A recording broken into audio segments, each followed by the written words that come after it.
How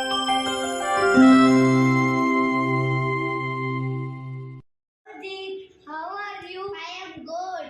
How are you, Gurmeet? I am awesome and happy. But why happy? Because final exams are over. Oh yeah.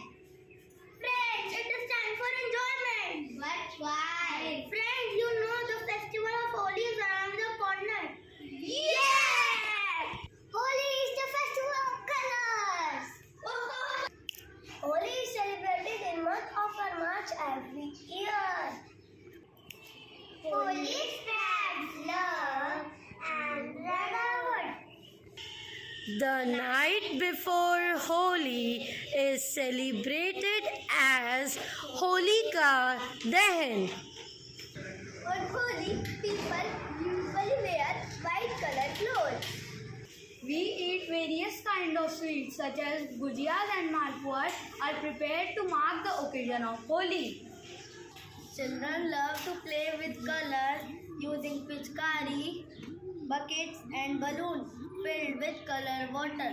Always play with bright organic color or flowers. Holi is the